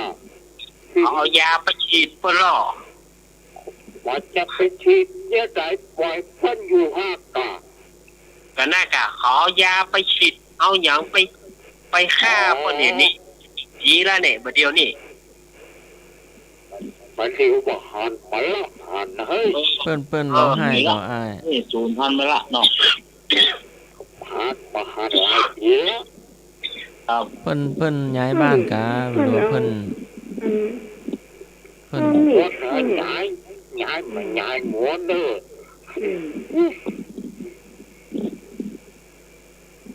เดี๋ยว ทางสันเราหลงชื่อที่งามละ อืม ครับมาเขาว่าขี้จังนี้ ไม่ธรรมดาเนอะแต่ไอ้นึกแต่นะไอ้นึกไม่ใช่ธรรมดาเนอะ แมงขี้ขี้เนาะครับนึกแมงขี้ขี้เนาะไอ้นักเนาะแมงขี้ขี้เนาะจ้าเองแมงขี้จังนี้ขี้จังนี้มาเขาว่าขี้จังนี้ขี้ขี้น่ะเนาะทางว่าสันเราหลง ใหญ่ใหญ่หน่อย ทาง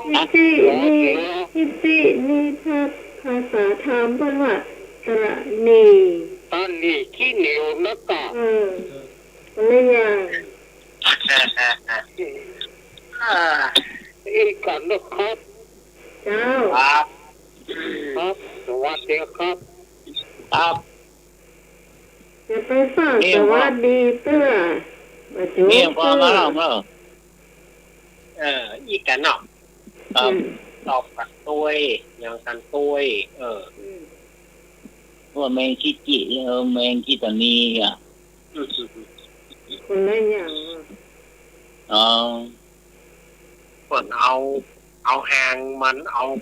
ที่หางมัน เอามาติดลูกซึง ครับเหม็นนะครับ แมงนี่เหม็นขนาดละ คนเอามาติดลูกซึงเอามาติดลูกซึงแล้วเนี่ย ลูกซึงมันจะบรรลุเอามันติดไว้ เอาลูกซึงที่เขานับ เจ้ามาตอมนะหูอ่ะอ่ะ แต่เดี๋ยวนี้สัตว์ทั้งหลายนี่นะ ก็หาเขียมแมงผู้แต่ก่อนแมงผู้ก็บอกหนีแล้วประเดี๋ยวแต่ก่อนนี่แมงผู้กินเบื่อเดี๋ยวบอกนี่มาได้ยินเม็ดหิงห้อยสมัยก่อนเพื่อนหาหิงห้อยเปิ่นจะเอาเงินเอาทองมาฮื้อเอาหน่อยครับ ประเดี๋ยวนี้พอมีไฟป้าสักตัวบ่ได้ยินไฟว่าจะได้ว่าหิงป้าใส่หิงห้อย มีแล้วครับ มามีแต่เนอะ มีแล้ว หิงห้อยแม่แต่ไอ้กัมบี้ที่เขาไหลยับกัน แต่ก่อนมากขนาดนั้นเป็นเรียนบ่เรียนแล้วก็มีมันเล่น กัมบี้ตาหลวงกัมบี้นั่นน่ะประเดี๋ยวหาเป็นยาต่อมันว่ามี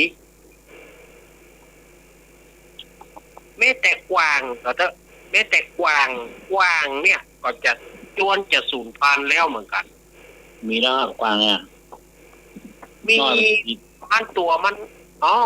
ตัวมันน้อย ครับน้อยจริงๆครับ สมัยแต่ก่อนเขาก็ตัวย่านเขาบ่เอา ครับ เอาไปซ่อหาตัวใหญ่ๆปุ่น ตำเรื่องมันนะด่า แต่บัดเดียวเนี่ยเขาถามว่าเราอ่อนหูจักกวางก็เขาก็บอกว่า มันหูจักแต่ตัวมันน้อย ครับ ตัวน้อยๆเนี่ยไงแต่ก่อนมันบ่น้อยหรอก มันมีกวางตัวใหญ่แต่ตอนเนี่ยมันหายไปกัมบี้หายไปหมดบัดเดียว ครับแค่มีละกวางกลางกวางส่ง อันอย่างผีอะไรที่เด็กไม่กลัว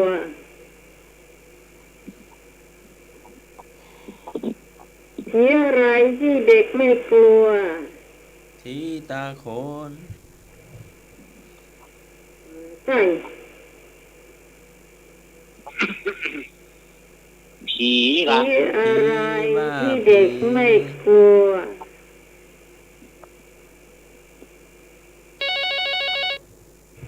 มาแล้ว ฮัลโหล เจ้า ฮัลโหลผีเสื้อ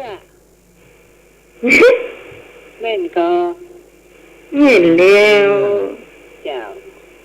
หนึ่งคะแนน ไป5 คะแนนเลย เจ้า นี่ไม่อ่ะ เจ้า ไม่แดงอ่ะ แม่แดง ยาย โอ้ ยายเด็ก อืม น้ำน้อยน้อยซึมออกกลางดอน ถ้าบ่นอนบ่ได้กิน อย่าง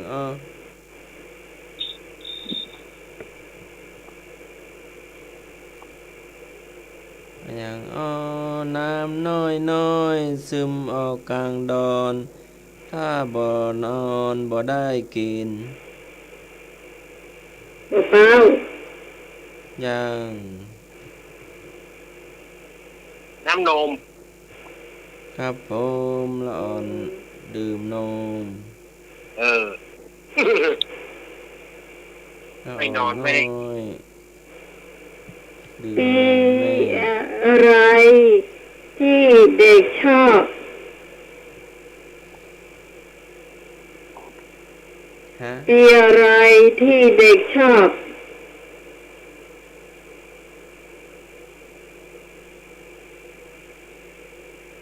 ปีว่าอย่างไหน ปีมาแล้ว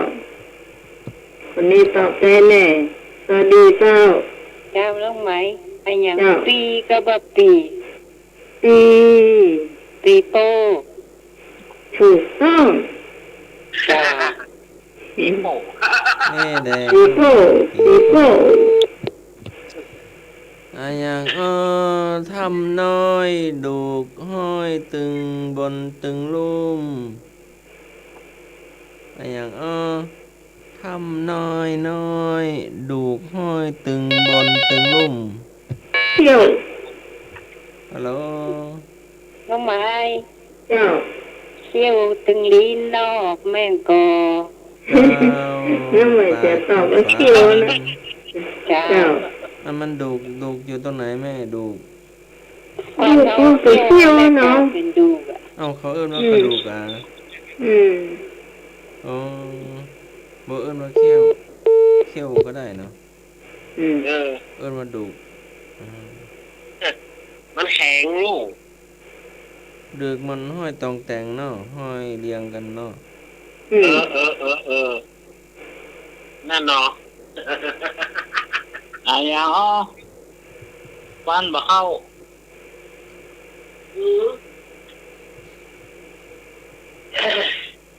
มีดเขี้ยวเว้า ถูกต้อง เออ ยึด โอ้ ไอ้แตงสูบบ่ตาย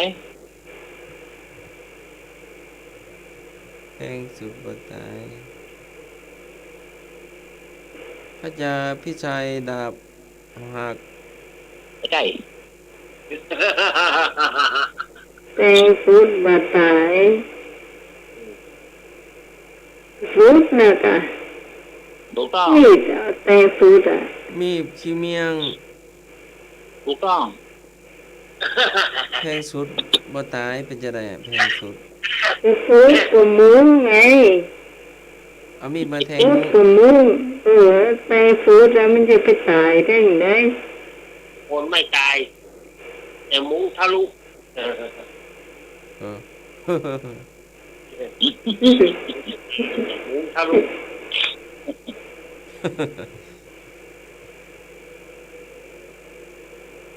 คุณผู้ฟังที่จะถามคำถามมาได้เลยเนอะ 053226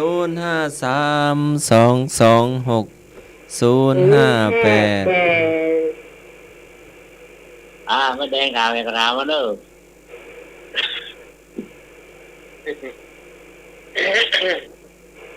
พี่น้อยลูกเพียนหอมมะลานี่มาเตะพอเนอะ กำมาเก้าวันเล่ามันจังเน่านะโอ้เจ้าตา เจ๊กำมาเก่าหูอย่าอ้อยอ่ะ เนาะ อืม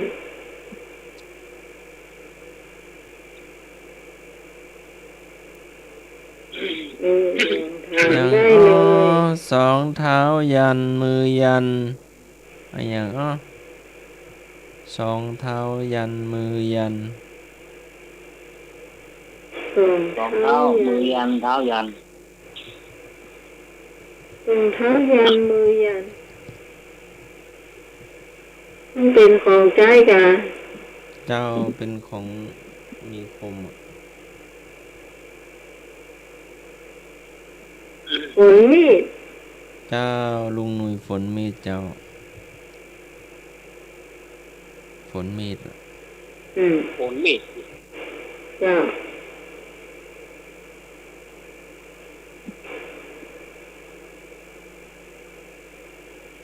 สี่หู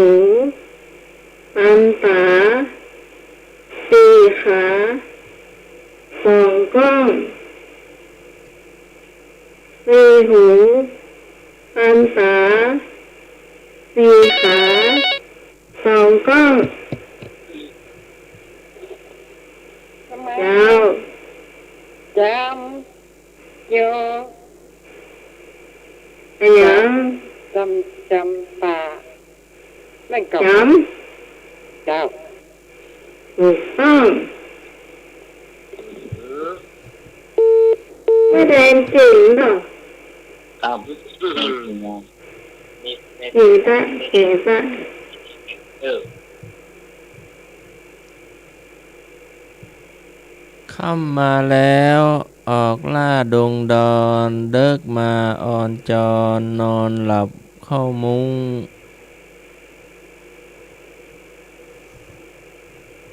อย่างอ้อค่ำมาแล้วออกล่าดงดอนเดิกมาอ่อนจอนนอนหลับเข้ามุ้งเป็นสัตว์เด้อเป็นสัตว์เลี้ยง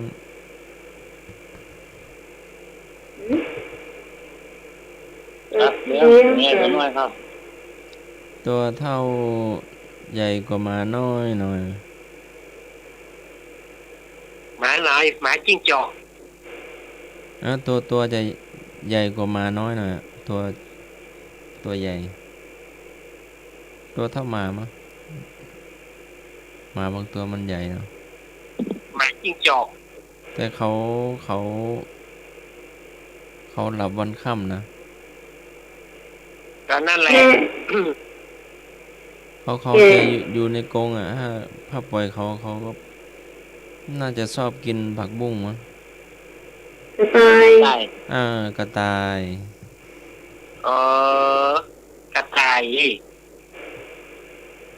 เออ อืม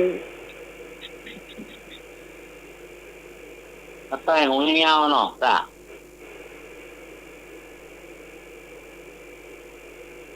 นักกระเตะกะหูยาวอ่ะ ครับ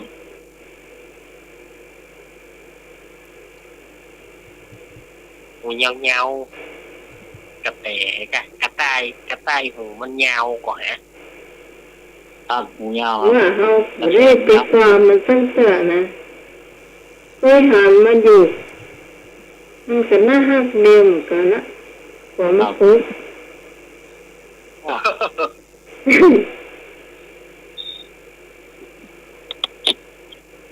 ได้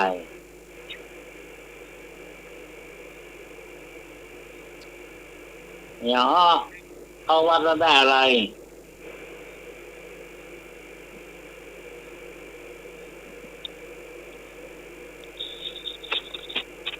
ได้ข้าวต้ม ได้ข้าวต้มปิกบ้าน เข้วัดแล้วได้อะไร เข้าว่านั่นอะไร ครับ ไอ้บูน เกี่ยว ได้ ว่า ได้ข้าวต้ม ได้ข้าวต้มมันพระ ได้ทำแม่ ครับ เออ ได้ศีลปิกบ้าน ครับ ถูกอัน นี้ก็ได้เหมือนกันอ่ะ ได้ภาวนาปิกบ้าน ครับ ได้เหมือนกันได้หลายอย่างนะครับ ได้หลายอย่างเนาะได้ศีล ได้ใส่บาตร ครับเอานี่ใส่กรอบกว้างเอานี่ใส่มาใส่มาเนาะ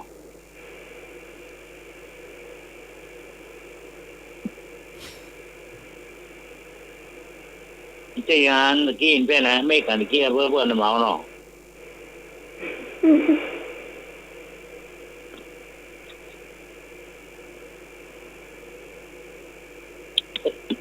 ต่อไป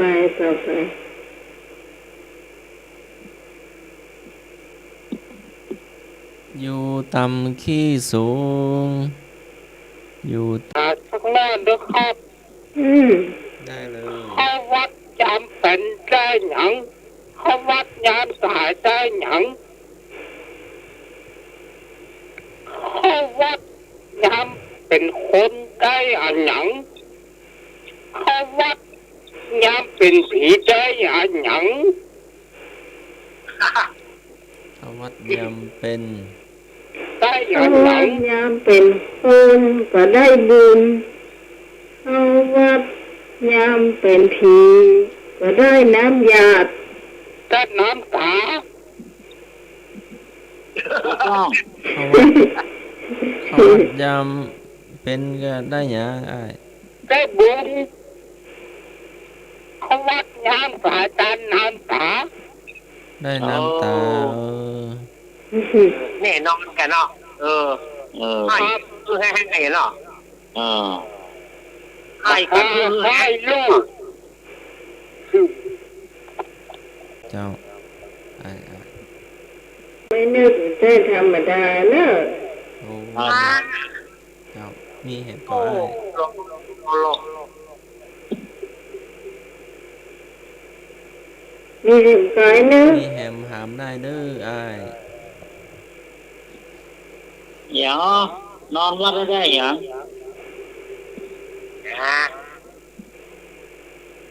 นอนวัดแล้วได้หยัง ครับ ได้รักษาศีล8ศีล5ได้รักษาอุโบสถศีลนั่นก็ ครับเชื่อไหมเชื่อไหมเรานุ่งขาวของขาว อ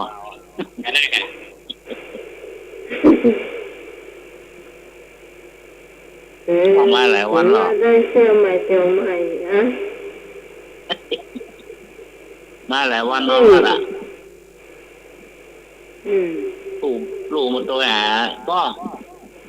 แต่ว่านักที่บ้านก็เอาที่ยังแล้วจะสูดย่างหมดละเนาะมันวัด7-8คืนม่วนอกม่วนใจแม่ถามมานะโอ้บอกแม่เด้อเนาะต่างคนต่างอยู่นะอยู่วัดได้ดื่มปีกูแก้วเมื่อวาน2 วันนะฮะ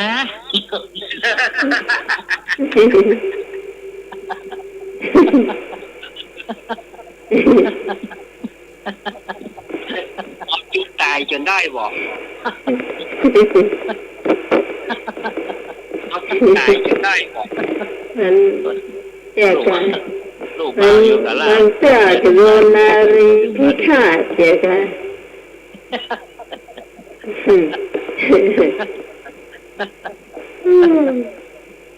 ไปดีจ้ะ โอ้แล้วถึงมาตีกับจวนปิกถึงปิกหลายวันเนาะ7-8 วันเลยอ่ะ ก็จะเที่ยวโมหวานนะแล้วนะเราไปเที่ยวโมหวานนี่หารันดีหน่อย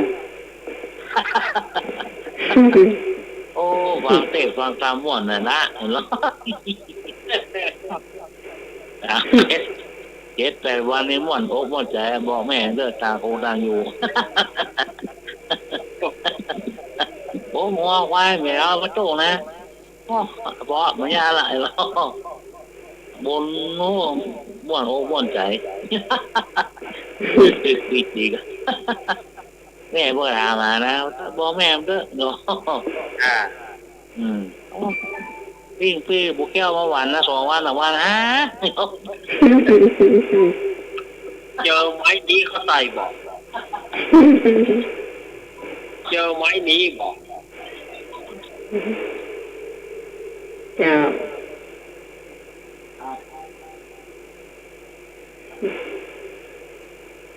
ไอ้หนุ่ยโดนคนแซวแล้ว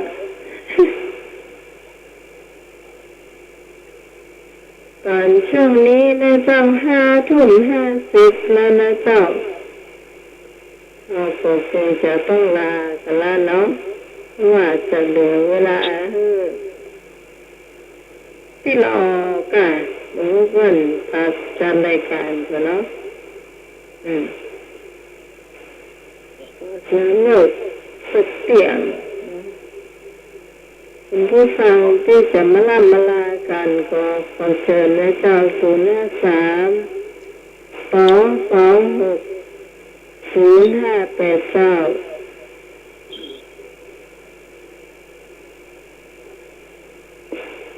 เชิญนะเจ้า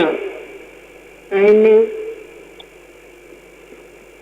แล้วท่านแต่ละคนเรียกมาแล้วมานอนเพื่อนะเจ้าต้นว่าพี่กรโทรมาว่าติด ฮะ ครับ ยัง ตอนโทรเข้ามาบอกใครติดวะ โทรมาเลย เอ๊ะนึกอยู่ในสายหรออ๋อจะไปดูได้ไหม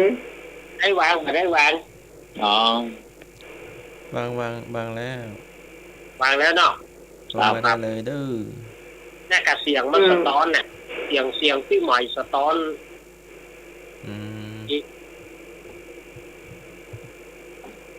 เจ้าโทรมาได้เลย เจ้า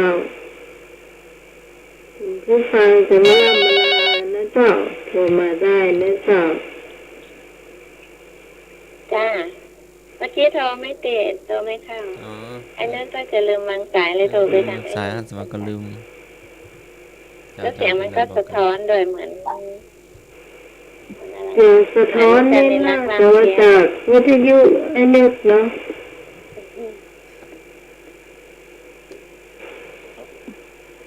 พี่กรณ์ลองเช็คดูเฉยๆว่ามันทำไมถึงโทรไม่ติดจ้ะเดี๋ยวโทรไปหาหนึ่งจะฟังอยู่นี่มีเรื่องหนึ่งอะต่อไอ้หนุ่ยเมื่อกี้นะจ๊ะพ่อเพิ่นไปนอนวัดลูกมาบอกว่าจะขายหมูละเน้อขายไปเตอะเพิ่นจะขายวัวละเน้อปออีล่ะขายไปเตอะจำเพิ่นบอกอีล่ะแม่จะมีใหม่แล้วนะปอเดี๋ยวจะติดแล้วอีล่ะเจอไม้ตายเนาะนะเจอไม้ตายไม้นี้นี่เสร็จทุกลายกัน มานอนละว่าจะปิดละเก็บครัวปิดบ้านว่ะนะเจอไม้นี้เสร็จทุกลายบอกฟังเขาเล่ามาอีกทีนึงนะเขาพูดแบบเนี้ยพูดเมืองแบบเนี้ยที่ก่อนพูดเหมือนค่อยไปเรียบเรียงครอบครัวหัวหนวกมาดีอันนั้นสุดตลกนะน่ะ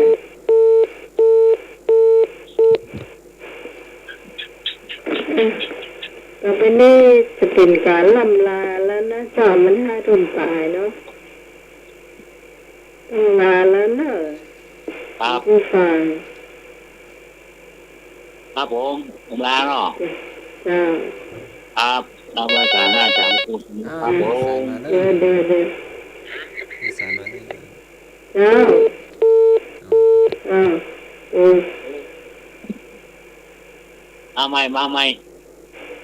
ม่เจ้า053-226-0589มาใหม่มาไว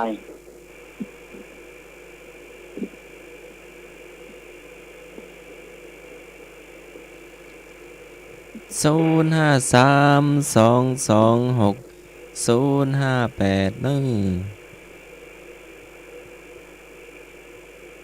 มาได้เลยช่วงนี้ว่าง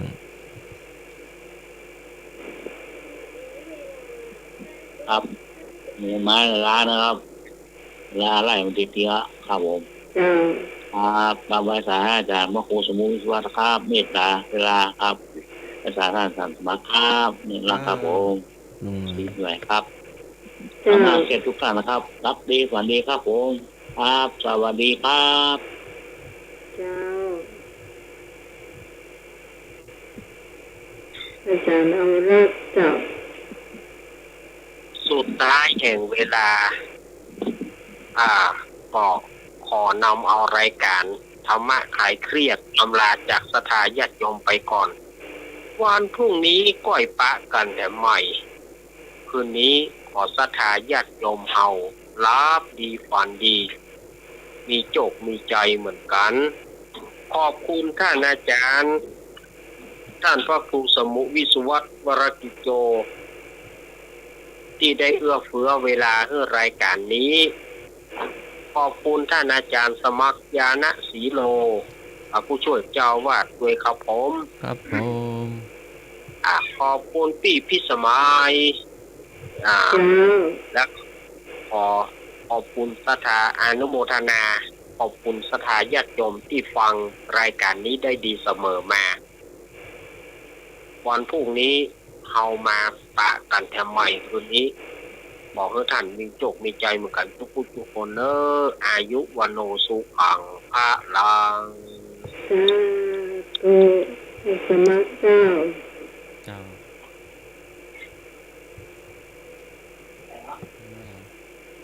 โยคาเวชายะเตภูริปัญญาย่อมเกิดขึ้นเพราะการฝึกฝน ขอกราบนมัสการและขอเจริญพร เจ้าสำหรับคำพูดนี้ขอบคุณอาจารย์พระครูสมุวิศวะวรกิจโจผู้ในการสถานีผู้ควบคุมเสียงนะเจ้าทางสามารถพบกันใหม่ในคืนพรุ่งนี้ตั้งแต่3 ทุ่มถึงเที่ยงคืนสำหรับคุณผู้ฟังที่ชอบรายการนี้อย่าลืมติดตามกันต่อไปในคืนพรุ่งนี้นะเจ้าสำหรับวันนี้ก็เจ้าพิสมัยสุริยดรเจ้าจากบ้านนนท์ปานตำบลแก้วอำเภอเวียงรินตั้งลาคุณผู้ฟังไปเพียง